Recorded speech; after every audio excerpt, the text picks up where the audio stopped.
Hello, my dear students. This is Richa Agrawal. Today I am here with a new topic of 10th class biology, sexual reproduction in humans. This topic is related to the chapter How do organisms reproduce? I had already explained the previous topic related to this chapter in my previous lectures. So now I am going to start the sexual reproduction in human beings.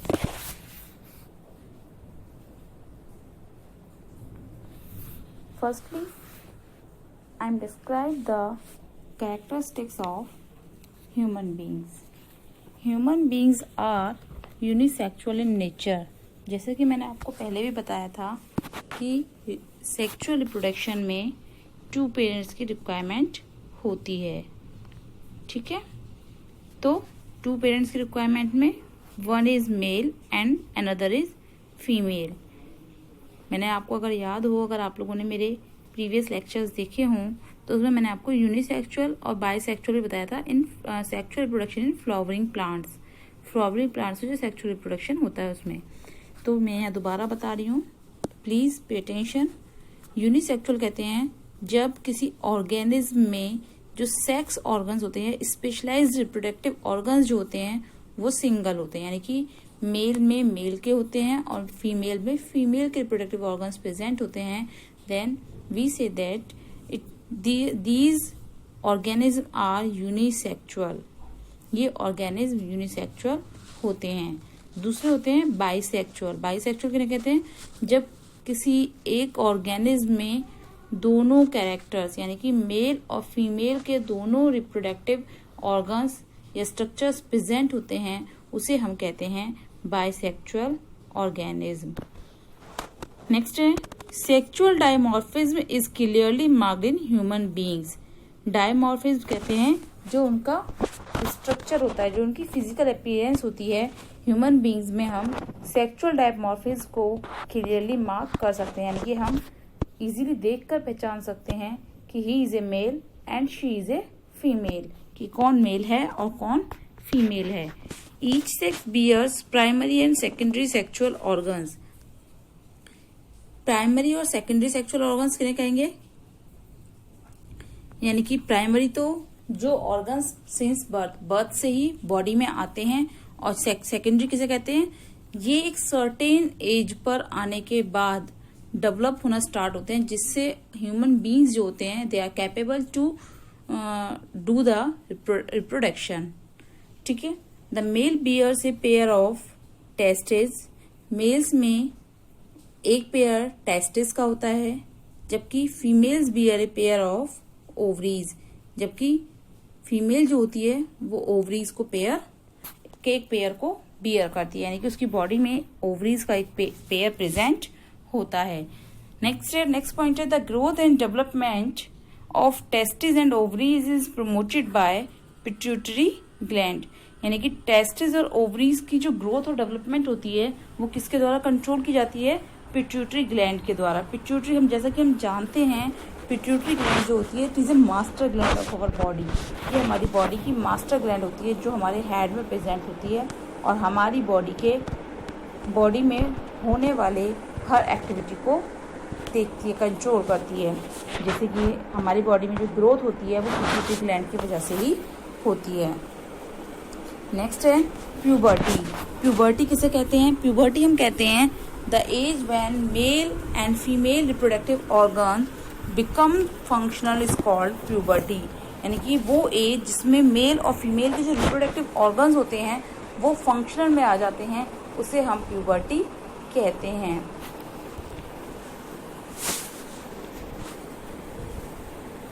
Puberty in mail और female में puberty का जो timing होता है बेटा वो अलग अलग होता है, दोनों में ही अलग अलग होता है. जैसे मेल में है it start from 13 to 14 years of age. ये मेल्स में यानी कि बॉयज में जो स्टार्ट होती है वो 13 से 14 ईयर्स की एज में स्टार्ट होती है. इसको हम इजीली रिकॉग्नाइज्ड कर सकते हैं। It recognized by growth of secondary sexual characters. इसको हम इजीली पहचान सकते हैं, यानी कि प्यूबर्टी एज को हम इजीली पहचान सकते हैं किसके द्वारा? सेकेंडरी सेक्सुअल कैरेक्टर्स के द्वारा। सेकेंडरी सेक्सुअल कैरेक्टर्स कौन कौन से होते हैं वो मैं अभी आपको आगे बताऊंगी, जैसे बियर्ड का आना, ठीक है, वॉइस का थोड़ा हैवी यानी कि हार्श हो जाना, वॉइस बॉक्स का डेवलप होना, और प्यूबिक हेयर्स का डेवलप होना, मुस्टैक्स का आना, और चेहरे पे हेयर्स का डेवलप होना, आर्म पिट्स में हेयर्स का डेवलपमेंट, ठीक है, यानी कि बॉडी पे हेयर्स जो होते हैं वो डेवलप होने लगते हैं इन मेल्स। मसल्स जो होती हैं वो स्ट्रांग हो जाती हैं, यानी कि जिसे हम बाइसेप्स बोलते हैं वो स्ट्रांग हो जाते हैं। ग्रोथ ऑफ सेक्सुअल ऑर्गन्स, ये मेल और फीमेल दोनों में सेम होती है, ग्रोथ ऑफ सेक्सुअल ऑर्गन्स दोनों में होती है, but at a certain time, क्योंकि दोनों का टाइम पीरियड अलग अलग होता है, तो दोनों में अलग अलग टाइम पीरियड पर ये ग्रोथ होती है। नेक्स्ट, सेक्सुअल ऑर्गन्स की ग्रोथ होती है। अपीयरेंस ऑफ बियर्ड, यानी कि जो शेव होती है, दाढ़ी होती है, वो दिखने लगती है। ग्रो मॉस्टैचेस, जो मूछें होती हैं वो ग्रो करने लगती हैं, यानी कि hairs develop on the upper lips, hairs जो होते हैं वो अपर लिप्स के ऊपर ग्रो करने लगते हैं। क्रैकिंग ऑफ वॉइस, वॉइस जो होती है वो थोड़ी हार्श हो जाती है, हार्ड हो जाती है, यानी कि जो उसकी पिच होती है वो थोड़ी हैवी हो जाती है, हाई पिच की वॉइस हो जाती है। सॉरी, गर्ल्स में हाई पिच की वॉइस होती है, जबकि बॉयज़ में लो पिच की वॉइस हो जाती है। प्यूबर्टी इन फीमेल, अभी मैंने आपको सारी चीज़ें बताई थी। प्यूबर्टी इन मेल, अब मैं बात puberty in female. Puberty in male में जो थी वो थी 13 to 14 ईयर्स की एज, जबकि गर्ल्स में ये जो एज स्टार्ट होती है वो 10 to 13 ईयर्स की एज में हो जाती है। इसको भी हम इजीली पहचान सकते हैं, रिकॉग्नाइज कर सकते हैं by the growth of secondary sexual characters. Secondary sexual characters के द्वारा हम इसको इजीली रिकॉग्नाइज्ड कर सकते हैं। इसमें भी सेकेंडरी सेक्सुअल कैरेक्टर्स कौन से होते हैं? Growth of sexual organs, sexual organs की ग्रोथ, एनलार्जमेंट ऑफ ब्रेस्ट, यानी कि जो ब्रेस्ट होती हैं, चेस्ट पोर्शन होता है, portion of the portion above of the abdomen, abdomen के ऊपर वाला जो पोर्शन होता है वो एनलार्ज हो जाता है, यानी कि जो मेमोरी ग्लैंड्स होती हैं वो डेवलप होने लगती हैं। डीपनिंग ऑफ वॉइस, वॉइस जो जाती है वो हाई पिच की हो जाती है।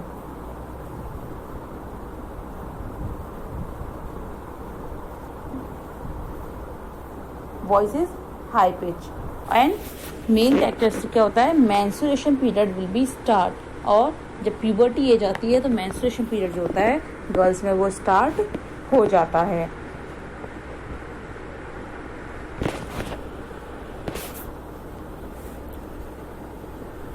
नेक्स्ट होता है सेक्सुअल रिप्रोडक्शन।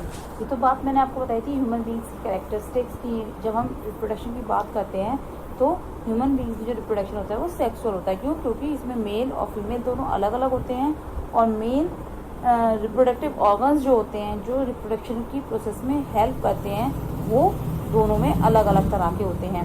तो सेक्सुअल रिप्रोडक्शन के बारे में पढ़ेंगे, ये आपने पहले भी पढ़ा है, दोबारा से सुन लीजिए। Requiring 2 parents mail and female, इसमें 2 पेरेंट्स की रिक्वायरमेंट होती है, जिसमें से एक मेल होता है और एक फीमेल होता है। मेल जो होता है वो एग को प्रोड्यूस करता है, जबकि फीमेल जो मेल होता है वो स्पर्म को प्रोड्यूस करता है, जबकि फीमेल जो होती है वो एग को प्रोड्यूस करती है।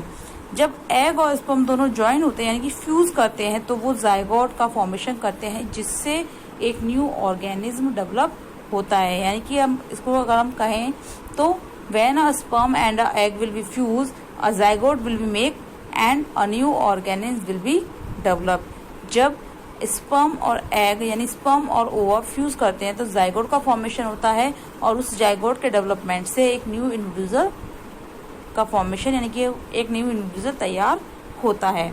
ऑफस्प्रिंग जो होते हैं वो अपने पेरेंट्स ऑर्गेनिज्म से डिफरेंट हो सकते हैं, जबकि सेक्सुअल रिप्रोडक्शन में बेटा ऐसा नहीं हो रहा था। सेक्सुअल रिप्रोडक्शन में जब ऑफस्प्रिंग्स थे they are exact same copies of their parent, वो अपने पेरेंट्स की सेम एग्जैक्ट कॉपीज थे, यानी कि they will be clone, they were B clone, वो क्लोन थे। जबकि सेक्सुअल रिप्रोडक्शन में जो वेरिएशंस होते हैं ऑफ स्प्रिंग में वो बहुत ज़्यादा होते हैं, ठीक है। यानी कि उनमें 2 लोगों के कैरेक्टर्स आते हैं। वेरिएशंस किसकी वजह से होते हैं? क्योंकि इसमें मेल और फीमेल अलग अलग होते हैं और दोनों के कैरेक्टरिस्टिक्स जो होते हैं वो एक में आते हैं, ठीक है। तो इसलिए यहाँ पर वेरिएशंस ज़्यादा होते हैं। This process creates a variety of genetic differentiation, क्योंकि इसमें आ गई ये प्रोसेस जो होती है क्रिएट करती है genetic differentiation, variety of genetic differentiation, यानी कि जेनेटिक डिफरेंशिएशन की वैरायटी को डेवलप करती है, जिससे क्या होता है? इवोल्यूशन की प्रोसेस होती है। इवोल्यूशन किसे कहते हैं? यानी कि जो चेंजेस आते हैं उनकी ह्यूमन बॉडी में, जो चेंजेस होते हैं और वो अपने एनवायरनमेंट के अकॉर्डिंग अपनी बॉडी के लिए उसको अडेप्ट कर लेते हैं, उसे हम कहते हैं इवोल्यूशन। नेक्स्ट आता है सेक्सुअल रिप्रोडक्शन, यानी कि जो वेरिएशंस होते हैं वो क्या होता है? सेक्सुअल रिप्रोडक्शन से क्या होता है? जब सेक्सुअल रिप्रोडक्शन होता है तो इसमें वेरिएशंस के जो चांसेस होते हैं वो बहुत ज़्यादा होते हैं किसी भी स्पीशीज़ में than asexual reproduction would, यानी कि क्योंकि सेक्सुअल रिप्रोडक्शन में मेल और फीमेल दोनों अलग अलग हैं, ठीक है। तो यानी कि कुछ कैरेक्टर्स मेल से ऑर्गेनिज्म में आएंगे, ठीक है, और कुछ कैरेक्टर्स फीमेल से उस ऑर्गेनिज्म में आएंगे, क्योंकि उसमें एक स्पर्म है और एक ओवा है। कुछ कैरेक्टर्स ये कैरी करता है और कुछ कैरेक्टर्स ये कैरी करता है। तो दोनों के अंदर जब इन दोनों का फ्यूज़न होगा तो इससे एक न्यू ऑर्गेनिज्म बनेगा, जिसमें क्या होगा? ये वाले कैरेक्टरिस्टिक्स भी होंगे और ये वाले कैरेक्टरिस्टिक्स भी होंगे, दोनों कैरेक्टरिस्टिक्स होंगे। तो ये क्या होगा? इसमें बहुत ज़्यादा चांसेस होंगे वेरिएशंस के। क्यों? कि हो सकता है इसकी आइज़ जो हों उसके फादर जैसी हों, उसके हेयर्स इसके मदर जैसे हों, कुछ भी चेंजेस हो सकते हैं एज वेल एज, ठीक है। जबकि एसेक्सुअल रिप्रोडक्शन में ऐसा नहीं होता है। क्यों? क्योंकि उसमें सिंगल पेरेंट इन्वॉल्व होता है और वो अपनी ही बॉडी से न्यू ऑर्गेनिज्म का फॉर्मेशन करता है। तो दे वर बी ए क्लोन, तो वो क्या होते हैं? वो क्लोन थे in asexual reproduction.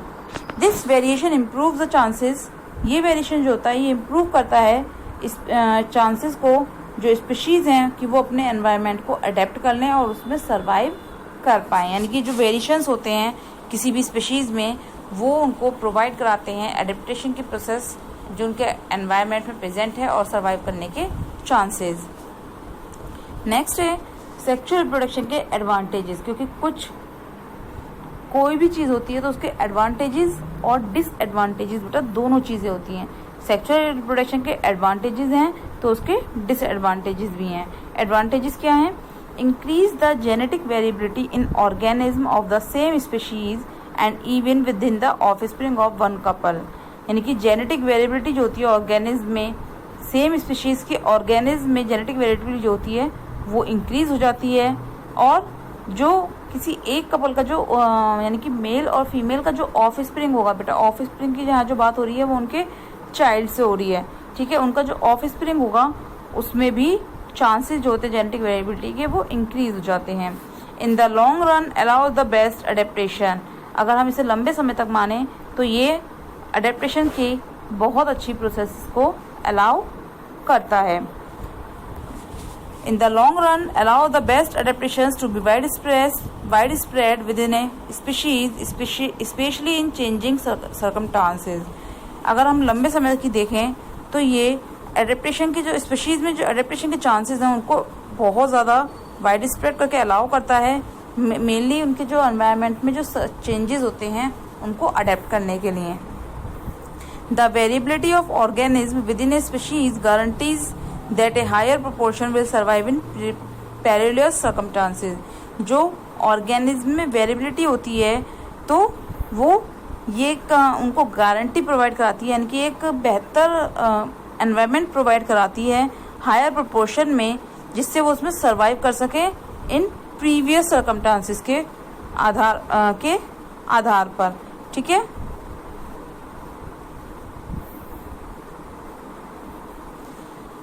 And what are the disadvantages? Finding a reproductive partner and producing gametes demand the output of a lot of energy, यानी कि रिप्रोडक्टिव पार्टनर को फाइंड करने में और गैमेट्स को प्रोड्यूस करने में बहुत ज़्यादा एनर्जी का लॉस होता है।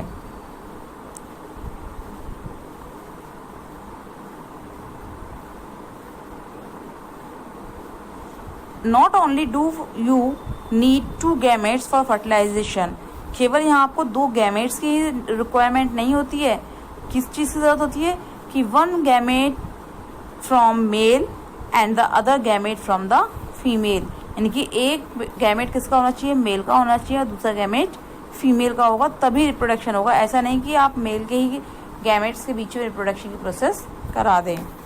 Genetic errors happen more frequently because meiosis is more complex than mitosis. Genetic errors जो होती हैं वो बहुत ज़्यादा होती हैं क्योंकि जो म्यूसिस होती है वो बहुत ज़्यादा कॉम्प्लेक्स होती है माइटोसिस से, और जो डिप्लॉइड ऑर्गेनिज्म होते हैं उनके जो एंड डिप्लॉइड ऑर्गेनिज्म है मोर क्रोमोसोम्स, और जो डिप्लॉइड ऑर्गेनिज्म होते हैं उनमें क्रोमोसोम्स भी ज़्यादा होते हैं टू डबल होने के लिए। नेक्स्ट है रिप्रोडक्टिव सिस्टम। जेनेटिक एरर्स जो होती हैं, genetic errors happen more frequently because meiosis is more complex than mitosis and diploid organism have more chromosomes to double. Genetic errors जो होती हैं वो बहुत ज़्यादा होती हैं क्योंकि जो म्यूसिस की प्रोसेस होती है वो कॉम्प्लेक्स होती है माइटोसिस की कंपैरिजन में, और जो डिप्लॉइड ऑर्गेनिज्म होते हैं उनको ज़्यादा की ज़रूरत होती है, ज़्यादा क्रोमोसोम्स की ज़रूरत होती है डबल करने के लिए, क्योंकि जब मेल से स्पर्म आता है और फीमेल से ओवम आता है तो both cells are the haploid cells, वो दोनों हैप्लॉइड सेल्स होती हैं। हैप्लॉइड से कहते हैं यानी कि उनमें single set of chromosome present होता है, ठीक है। यानी कि अगर मानकर चलिए ह्यूमन बींग्स में 22 पेयर्स प्रेजेंट होते हैं and 1 pair of sex chromosome present होता है, तो उनमें कितने आते हैं 11, यानी कि 11 क्रोमोसोम्स, 11 पेयर्स ऑफ क्रोमोसोम्स उनकी उस एग में प्रेजेंट होंगे, और 11 पेयर ऑफ क्रोमोसोम किसमें होंगे, स्पर्म में होंगे, ठीक है, और 1 सेक्स क्रोमोसोम होगा। रिप्रोडक्टिव सिस्टम, रिप्रोडक्टिव सिस्टम में रिप्रोडक्शन जो क्यों ज़रूरी है, रिप्रोडक्टिव सिस्टम के लिए रिप्रोडक्शन क्यों ज़रूरी है, क्योंकि रिप्रोडक्शन ही is the key to the continuation of life and the major driving force in the lives of most organism. क्योंकि रिप्रोडक्शन ही एक ऐसी की है जिसके द्वारा हम लाइफ को जीवन पर्यंत चला सकते हैं, क्योंकि अगर रिप्रोडक्शन नहीं होगा तो क्या होगा, जो ऑर्गेनिज्म हैं वो मर जाएंगे, तो उनकी जो जनरेशन्स हैं वो आगे डेवलप नहीं हो पाएंगी, जो उनकी लाइफ है वो कंटिन्यूटी में नहीं रह पाएगी, ठीक है। It is the structure of a male reproductive system. Firstly I am describe the male reproductive system because there is 2 types, क्योंकि सेक्सुअल रिप्रोडक्शन में 1 मेल चाहिए होता है, 1 फीमेल चाहिए होती है, तो यहाँ मैं पहले आपको मेल रिप्रोडक्टिव सिस्टम बता रही हूँ। It is A structure of a male reproductive system. It is A bladder, both side these curve shaped tubes are called ureter. This is vas deferens. It is seminal vesicles. It is a posterior gland.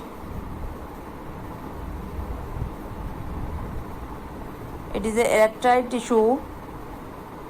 It is a urethra. Okay, it is a urethra. It is a epididymitis. Epididymitis. It is a scrotum. Inside the scrotum, testes are present. 1 pair of testes and the penis. It is a structure of male reproductive system. Structure of the male reproductive system. The following structure all contribute to the production of sperm and semen as a part of the reproductive process in males. ये जो following structure था ये सारे ही parts sperm और सीमेन के production में contribute करते हैं, यानी हेल्प करते हैं, और मेल्स में रिप्रोडक्टिव प्रोसेस में पार्टिसिपेट करते हैं। Structures are organized to according to the path taken by sperm. Structure जो होता है ये इस तरह से ऑर्गेनाइज होता है कि जो स्पर्म का पाथ होता है, यानी कि स्पर्म के आने का जो रास्ता होता है वो उसी तरह से ये जो सिस्टम है वो ऑर्गेनाइज्ड होता है, यानी कि किस तरह से स्पर्म का प्रोडक्शन होगा और कहाँ से वो रिलीज होगा। फर्स्ट हम लेते हैं टेस्टिस। टेस्टिस हम कहते हैं सिंगुलर फॉर्म में, जब हम इसको प्लूरल फॉर्म में प्रोनाउंसिएट करते हैं तो this is called testis. The testis is responsible for the production of sperm and testosterone. जो टेस्टिस होती हैं बेटा वो स्पर्म के प्रोडक्शन के लिए, और testosterone it is a male sex hormone, ये एक मेल सेक्स हार्मोन होता है, उसके लिए रेस्पॉन्सिबल होती हैं।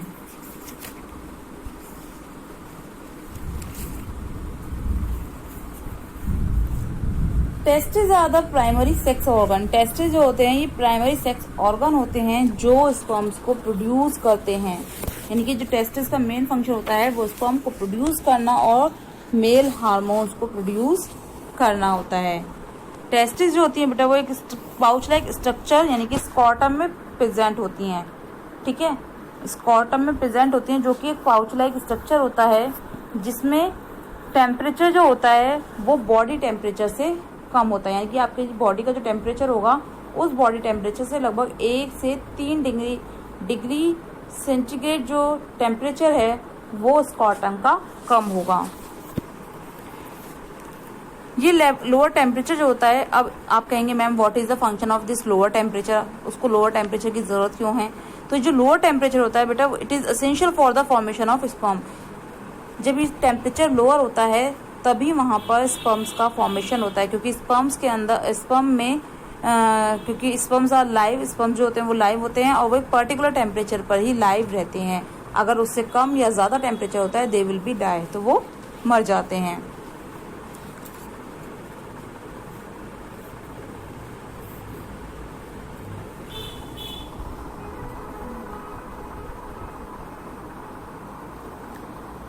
Each testis internally contain many chambers that is called seminiferous tubers.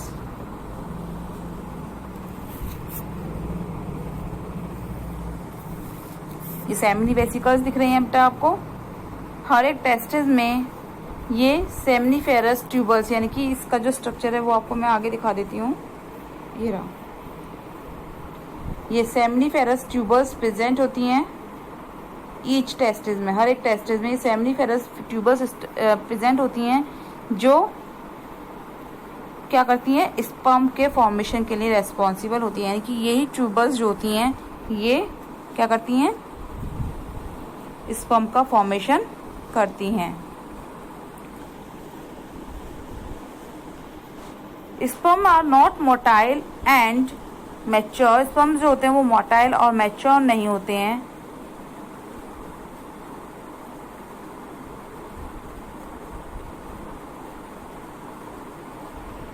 और उसके बाद ये स्पर्म्स जो होते हैं ये एक हाईली लॉन्ग और कॉइल्ड ट्यूब में सेंड कर दिए जाते हैं, जिसे हम कहते हैं एपिडिडाइमिस। एपिडिडाइमिस ये वो साइट होती है जहां पर स्पर्म मैच्योर होता है और डेवलप होता है जिससे वो मोटाइल हो सके, यानी कि ये वो site, this is a site where sperm matures and develop the ability to be motile, यानी मोटाइल कहते हैं मूवमेंट करने के लिए, इजीली स्विम कर सके। तो ये वो जगह होती है जहाँ पर स्पर्म मैच्योर होता है और डेवलप करता है एबिलिटी मूव करने के लिए। ये mature sperm is store here. Mature sperm जो होता है वो यहाँ पर स्टोर किया जाता है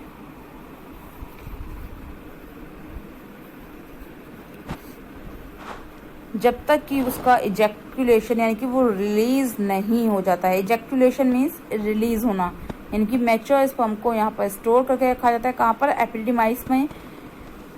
एपिडिडाइमिस में, जिसमें जहाँ से उसको रिलीज किया जाता है। It is the structure of a testis. It is a scrotal sac. Outer covering is called scrotal sac. This is a scrotal sac, जो मैंने आपको बताया था स्कॉटम, ठीक है। It is a scrotum. These are seminiferous tubules. Coiled structure दिखाई दे रहा है आपको, ठीक है। इट इज़ एपिडिडाइमिस, ये एपिडिडाइमिस होता है, ठीक है। It is A vas deferens. Vas deferens क्या होता है? ये एक लॉन्ग डक्ट होती है जिससे जो कहाँ से निकलती है? एपिडिडाइमिस से अराइज होती है। ये स्पर्म को टेस्टिस से पिकअप करती है टू द इजेक्टुलरी डक्ट, कहाँ से? रिलीज करने वाली डक्ट के लिए। और जो इजेक्टुलरी डक्ट होती है वो यूरिनरी ब्लैडर से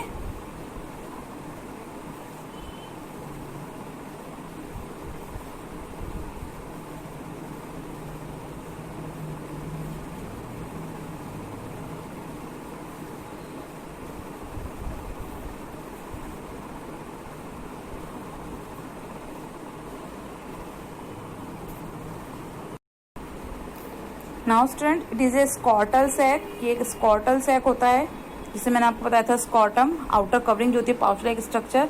इसके अंदर टेस्टिस प्रेजेंट होती हैं। टेस्टिस के अंदर it is A seminiferous tubules. ये सेमिनिफेरस ट्यूबल्स होती हैं जो स्पर्म के फॉर्मेशन में हेल्प करती हैं।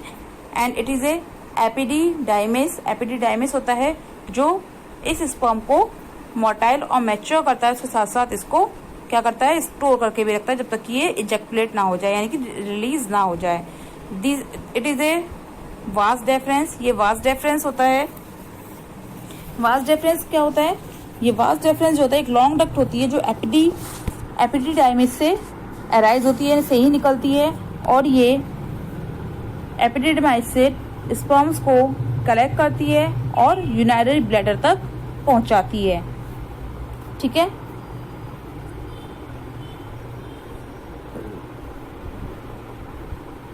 ये जो लॉन्ग ट्यूब होती है वास डेफरेंस की, ये एपिडिडाइमिस के साथ कनेक्ट होती है और वहां से स्पर्म को पिकअप करती है, ठीक है। और कहाँ ले जाती है? पोस्टेट ग्लैंड तक ले जाती है, जो कनेक्ट होता है किसके द्वारा? यूरिथ्रा के द्वारा ड्यूरिंग इजेक्चुलेशन यानी कि रिलीजिंग के समय पे। जैसे कि मैं आपको दिखा देती हूँ पिक्चर में।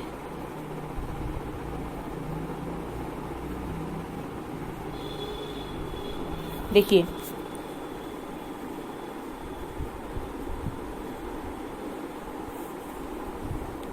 ये है आपका पोस्टेज, ठीक है। किसके द्वारा जुड़ा हुआ है? ये यूरिनरी ब्लैडर के द्वारा जुड़ा हुआ है। और किसके द्वारा? यूरिथ्रा के द्वारा। देखिए, ये दिख रहा है आपको? ये यूरिथ्रा है हमारा, येलोइश कलर का। ये यूरिथ्रा के द्वारा जुड़ा हुआ है। तो ये जो यूरिथ्रा होता है ये सेम फंक्शन परफॉर्म करता है, release the urine and release the sperm.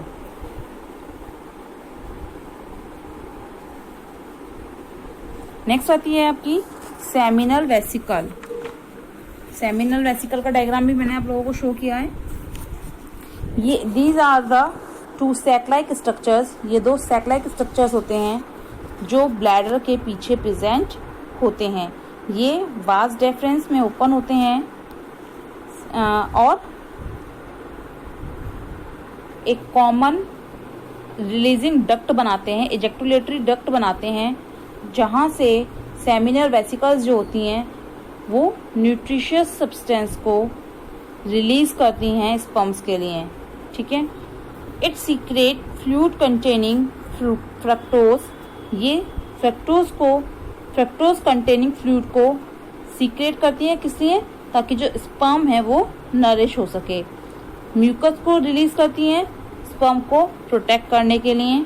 और ट्रिगर्स यूटेराइन कॉन्ट्रैक्शंस, यानी कि प्रोस्टेग्लैंडिन को रिलीज करती हैं, जिससे यूटेराइन जो कॉन्ट्रैक्शंस होते हैं उसके लिए वो तैयार रहे।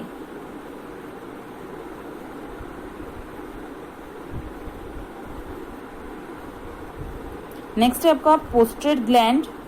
It is a large walnut shape gland. ये एक वॉलनट शेप ग्लैंड होती है जो ब्लैडर के नीचे प्रेजेंट होती है, सराउंडिंग द यूरिथ्रा।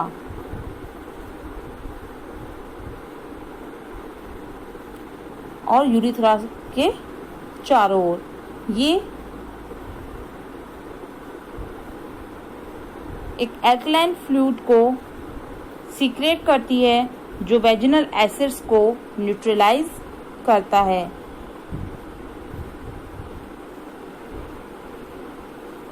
ये फ्लूइड भी सीक्रेट करता है, वाइटिश कलर का फ्लूइड होता है, थोड़ा थिक होता है, जिससे स्पर्म जो होते हैं वो इसमें मिक्स हो जाते हैं, जिसे हम कहते हैं सीमेन।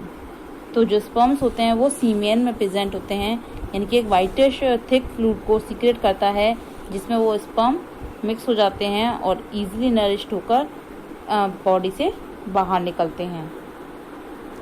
ठीक है, नेक्स्ट आता है हमारा पेनिस। पेनिस क्या होता है? It is the external reproductive organ which hangs down in front of scrotum. ये एक्सटर्नल रिप्रोडक्टिव ऑर्गन होता है जो स्कॉर्टम के बाहर होता है और यूरिथ्रा को एक पैसेज प्रोवाइड कराता है। पेनिस का मोस्टली यूज जो किया जाता है वो यूरिन के डिस्पोजल के लिए किया जाता है, लेकिन पेनिस का ही यूज जो होता है वो सीमेन के डिपोजिटेशन के लिए भी किया जाता है इन फीमेल जेनिटल ट्रैक्ट में during sexual intercourse. Sexual intercourse के दौरान फीमेल जेनिटल ट्रैक्ट में स्पर्म के डिपोजिटेशन के लिए भी पेनिस का यूज किया जाता है, जिससे फर्टिलाइजेशन की प्रोसेस होती है। नेक्स्ट होता है यूरिथ्रा। यूरिथ्रा हम किसे कहते हैं? यूरिथ्रा हम कहते हैं ये स्पर्म या सीमेन का कंडक्शन करती है पोस्टेट ग्लैंड से और बॉडी से बाहर ले जाती है थ्रू द पेनिस के द्वारा।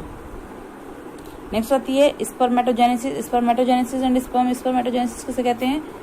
The formation of sperm is known as spermatogenesis, यानी कि जब स्पर्म का फॉर्मेशन होता है उस प्रोसेस को हम स्पर्मेटोजेनेसिस कहते हैं। स्पर्मेटोजेनेसिस जो होती है वो सेमिनिफेरस ट्यूबल्स में होती है।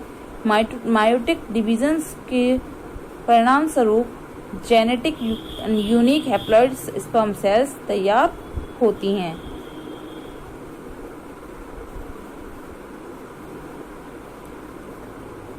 It consists of spermatogenic cells and Sertoli cells. Sertoli cells कहते हैं नर्व सेल्स को, जो उन्हें प्रोटेक्ट करने का फंक्शन करती हैं।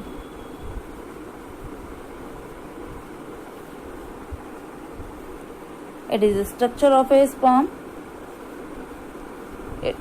Sperm body is divided into 3 parts: head, middle part and tail. Mature spermatozoa जो होता है वो ट्यूबल्स की इनर सरफेस पर होता है, जिसमें हेड प्रेजेंट होता है सर्टोली सेल्स में, जो उसको सपोर्ट करती हैं और मेंटेन करती हैं। मैच्योरिटी के दौरान स्पर्म जो होता है वो डिस्चार्ज होता है ल्यूमेन से, और जहां से वो कहां से पास होता है? एपिडिडाइमिस से। एंड मिलियंस प्रोड्यूस डेली, यानी कि millions of sperms are produce daily from puberty के दौरान अंटिल डेथ, जब तक कि जो ह्यूमन बीइंग है उसकी डेथ नहीं होती है। लगभग प्यूबर्टी से डेथ तक billions of sperms are produced. Billions of sperms जो होते हैं वो प्रोड्यूस्ड होते हैं। हेड जो होता है उसमें हैप्लॉइड न्यूक्लियस होता है, जिसे हम क्या कहते हैं? एक्टोसोम कहते हैं। हैप्लॉइड न्यूक्लियस के ऊपर एक एक्टोसोम होता है। मिडिल पीस जो होता है उसमें माइटोकॉन्ड्रिया प्रेजेंट होता है, जो एनर्जी को जनरेट करता है, और जो टेल होती है वो मूवमेंट में हेल्प करती है, जिससे स्पर्म जो होता है वो मूव करते हुए एग तक पहुंच जाता है आफ्टर द सेक्सुअल इंटरकोर्स के बाद। I hope all of you understand the topic of male reproductive system. Now in next lecture I am explaining the female reproductive system. So this chapter is very important to all students. So please watch the full video till last. Thank you.